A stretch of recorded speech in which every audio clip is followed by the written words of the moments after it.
Jadi ada pekerjaan perempuan yang nilainya tinggi di hadapan Allah, dan itu jihadnya. Nilainya tinggi dan lebih tinggi dibandingkan dengan seorang anak yang berjihad, berjuang secara militer. Bahkan nanti ada kisah di Al-Adabul Mufrad karya Al-Imam Al-Bukhari, seorang anak muda sudah ke medan perang. Lalu sahabatnya mengadukan kepada Rasulullah, "Ya Rasulullah sallallahu alaihi wasallam, si fulan ibunya sedang menangis sekarang. Menangisi si fulan yang pergi berangkat ke medan perang itu." Kata Nabi, "Panggil dulu dia sini." Begitu datang, kata Nabi, "Irji', pulang ke ibumu. Buat ibumu tertawa seperti engkau membuatnya menangis. Jihad dulu dengan berbakti kepada ibumu, baru engkau berangkat." Makanya nanti di hadis lain disebutkan ibu 3 kali. Ummak, ummak, ummak, thumma abak. Ya, man abar ya Rasulullah, kepada siapa aku berbuat baik? Kata Nabi, ibumu. Nabi, ibumu. Siapa lagi? Kata Nabi, ibumu. Sampai 3 kali. Thumma abak, baru bapakmu.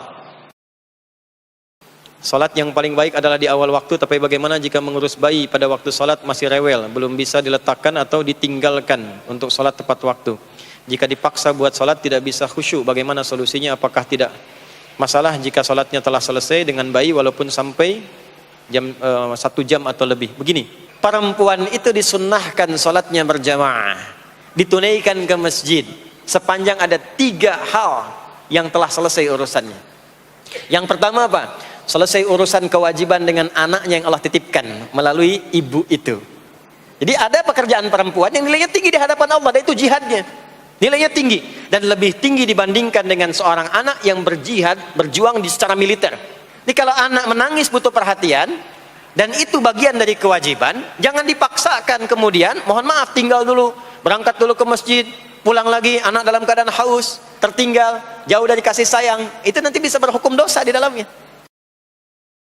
Kata beliau, seorang ibu dimuliakan 3 kali di hadis dibandingkan laki-laki, karena ibu punya 3 keistimewaan yang tidak dimiliki laki-laki. 1, mengandung, laki-laki tidak. 2, melahirkan, laki-laki tidak. 3, menyusui, laki-laki tidak. Maka ketika ada seorang ibu tengah mengandung, melahirkan, dan menyusui, itu dimuliakan oleh Allah, perjuangannya jihad. Dan dalam masa-masa itu, mendidik awal-awal di awal itu ada toleransinya, ada daruratnya. Jadi kalau anak menangis butuh perhatian, dan itu bagian dari kewajiban, jangan dipaksakan kemudian, mohon maaf, tinggal dulu, berangkat dulu ke masjid, pulang lagi, anak dalam keadaan haus, tertinggal, jauh dari kasih sayang, itu nanti bisa berhukum dosa di dalamnya.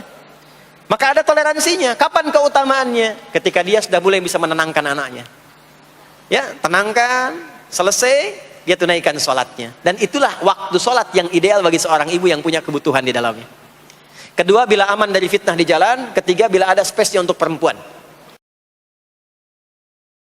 Hadisnya sahih. Hadisnya sahih. Seorang perempuan Ansar datang kepada Nabi sallallahu alaihi wasallam mengadukan tentang keadaan diri dan teman-temannya. Jadi istilahnya dia sudah rapat dengan teman-temannya. Tolong tanyain dong sama Nabi, enak banget jadi laki-laki, ke masjid bebas, jihad bebas, haji bebas tanpa mahram. Tanyain dong. Maka diutuslah seorang perempuan mewakili teman-temannya itu. Maka ketika mengadu kepada Nabi, kata Nabi, sampaikan pada teman-temanmu itu. Bingung perempuan itu, karena nggak pernah cerita kalau dia diutus. Kata Nabi, sampaikan pada teman-temanmu itu apa yang dilakukan oleh laki-laki, suami-suamimu di luar rumah, sepanjang engkau ridha dan engkau punya tanggungan mengerjakan di dalam itu. Kama qala Rasulullah sallallahu alaihi wasallam, maka apa yang dikerjakan suami di luar rumah, engkau mendapatkan pahala yang sama tanpa dikurangi sedikit pun. Suami ke masjid, sholat subuh berjamaah, ibu tidak memungkinkan keluar karena ada tanggungan, disiapkan keperluan suami, berangkat, titip ridhanya, minta didoakan kepada Allah. Itu pahala suami sholat di masjid, ibu mendapatkan yang sama tanpa dikurangi sedikit pun.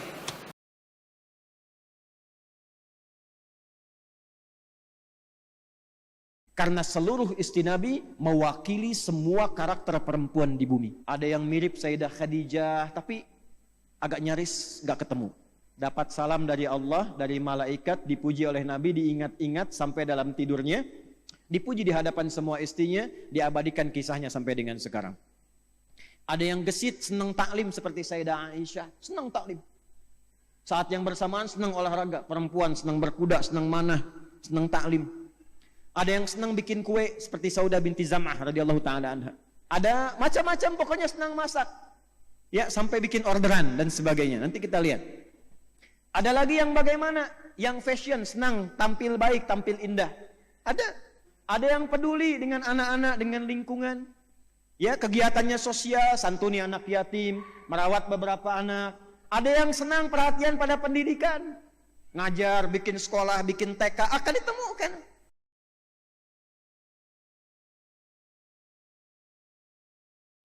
Ya, nisa itu perempuan-perempuan yang berkumpul.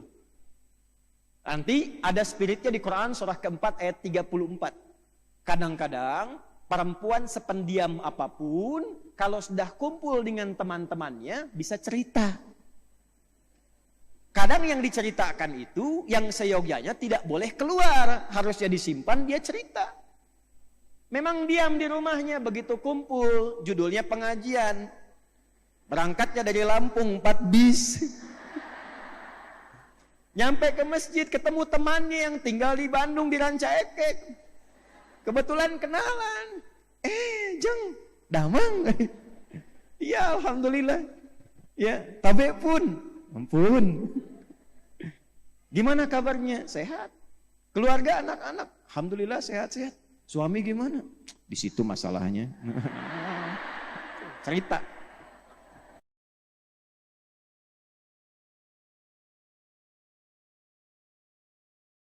Ayat pernikahan dibuka oleh Allah langsung dengan diksi ayat, seakan-akan ingin menegaskan bahwa tujuan utama, puncak dari akad, puncak dari nikah itu tiada lain untuk membangun kedekatan dengan Allah Subhanahu wa taala. Karena itulah banyak ulama mengatakan, jika ada seorang yang telah berumah tangga belasan tahunkah, puluhan tahunkah, tapi tidak semakin mendekat kepada Allah, maka boleh jadi ada yang tidak tepat dalam rumah tangganya. Adinda, kedekatan dengan Allah ini bahkan dijadikan oleh Allah sebagai kunci pembuka dari 3 harapan yang diinginkan oleh setiap orang yang ingin berumah tangga.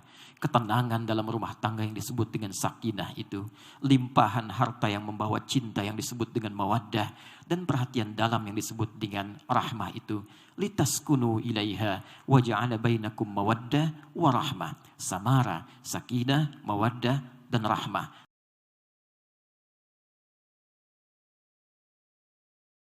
Dan lebih dahsyat lagi hadis yang lain, riwayat Abu Hurairah. Idza maridal abdu atau kama qala Rasulullah sallallahu alaihi wasallam.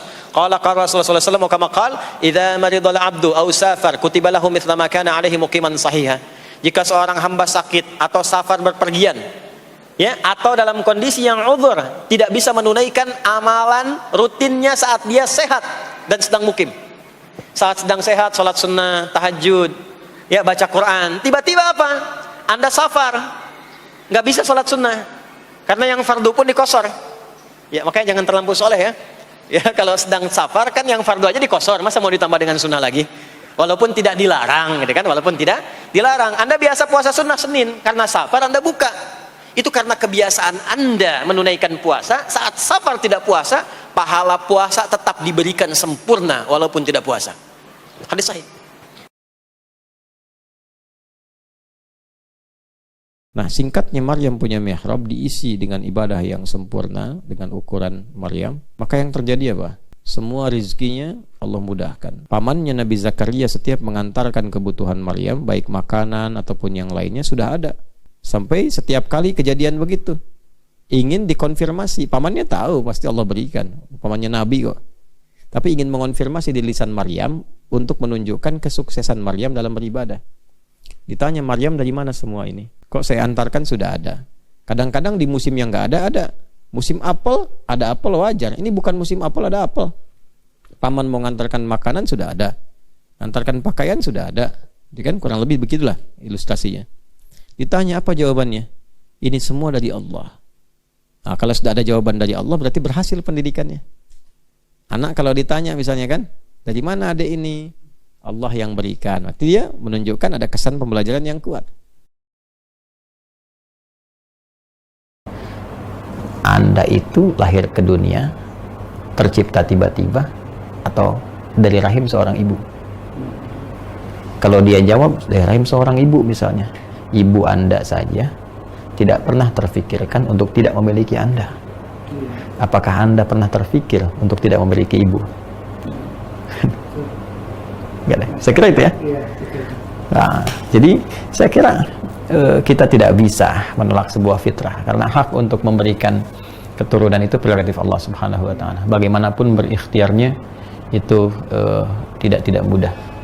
Ya, kadang-kadang ada yang ingin punya keturunan, Allah berikan misalnya sesuai kemampuan dia, ya, terlihat lambat padahal ada hikmah di baliknya. Ada yang pengen cepat jadi lambat, ada yang pengen lambat pengen jadi cepat, ada yang pengen laki-laki jadi perempuan, ada yang pengen perempuan jadi laki-laki.